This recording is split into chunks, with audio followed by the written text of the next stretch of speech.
আসসালামু আলাইকুম, welcome back to my channel Sumi রান্নাঘরে সবাইকে স্বাগতম। তো প্রতিদিনের মতো আজও নিয়ে এলাম নিরামিষ দারুণ সুন্দর একটা রেসিপি। তো ফেলে দেওয়া অংশ দিয়ে আজ করব সুন্দর একটা রেসিপি। তো ভিডিওটা না না কেটে সম্পূর্ণ দেখার অনুরোধ রইল। তো চলুন বন্ধুরা, আজকের রেসিপিটি শেয়ার করা যাক। তো এখানে কিছু কাঁঠাল বিছে আমি কেটে নিয়েছি। এবার এটাকে খুব ভালো করে 2 থেকে 3 বার ধুয়ে নিতে হবে।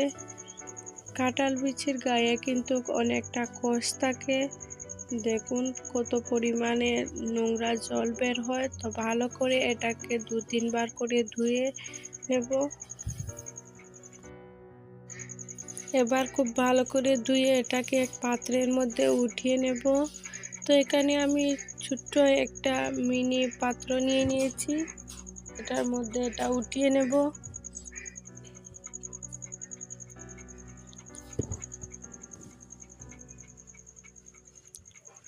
তো এর মধ্যে পরিমাণ মতো জল দিয়ে দেব, যাতে কাঁঠাল বিচিটা খুব সুন্দরভাবে সিদ্ধ করা যায়। তো আজকের কাঁঠাল বিচিটা একটু অন্যরকম রান্না করব, সিদ্ধ দিয়ে কিন্তু রান্নাটা করব। তো এবার হলুদ গুঁড়ো দিয়ে দিলাম, দিয়ে এটাকে আমি সিদ্ধ হতে বসিয়ে দিলাম।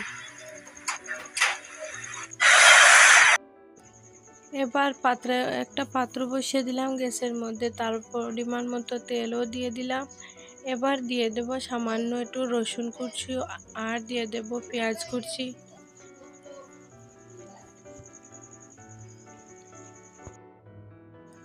পেঁয়াজ কুচিটা দিয়ে খুব ভালো করে এটা নাড়াচাড়া করে পেঁয়াজের আর রসুনের কাঁচা ভাবটা দূর করে নেব।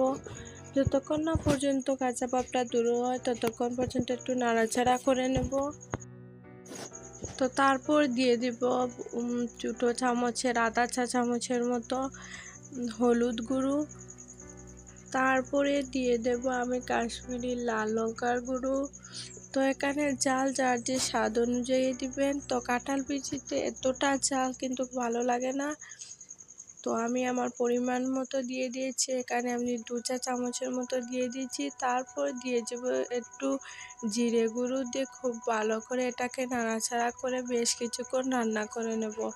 তো মশলাটা রান্না করার সময় চুলার আঁচটি একদম লোতে রেখে রান্নাটা করব, তাতে মশলাটা বেশি সুন্দর কষানো হবে।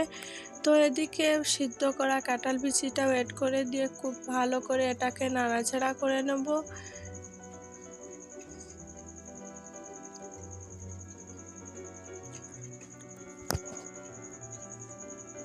পুরো মশলার সাথে কিন্তু কাঁঠাল বিচিটা খুব সুন্দরভাবে অ্যাড করব।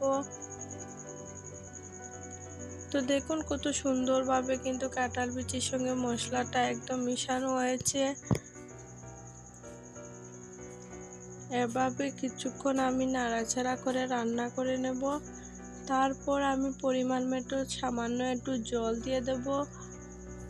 তো এখানে আমি সামান্য জল দিয়েছি, যাতে খুব সুন্দরভাবে কাঁঠাল বিচিটা একটু মজে যায়।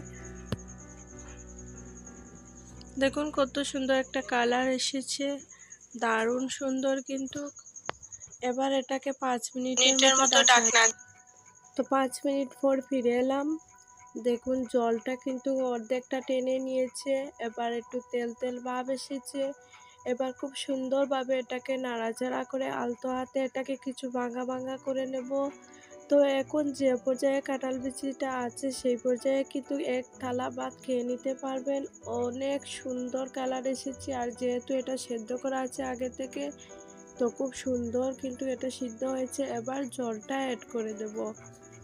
তো পরিমাণ মতো জল দেব, যাতে ঝোলটা আমার এত পাতলাও না হয় এত ঘনও না হয়।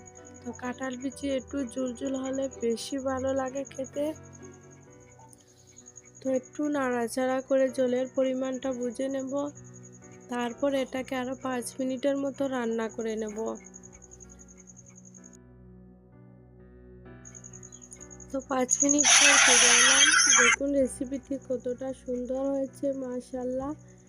দেখতেও যতটা সুন্দর হয়েছে, খেতেও কিন্তু অসাধারণ লাগবে। তো ছোট থেকে বড় সবাই কিন্তু এই রেসিপিটি খেতে পারবে অনেক সুস্বাদু করে। তো ফেলে দেওয়া অংশ দিয়ে এত মজার একটা রেসিপি হয়। না দেখলে না খেলে বুঝতেই পারবে না। তো রেসিপিটি তোমাদের কাছে কেমন লেগেছে অবশ্যই কমেন্টে জানাবেন। তো আজ এই পর্যন্তই বন্ধুরা, সবাই ভালো থাকুন, সুস্থ থাকুন, আল্লাহ হাফেজ।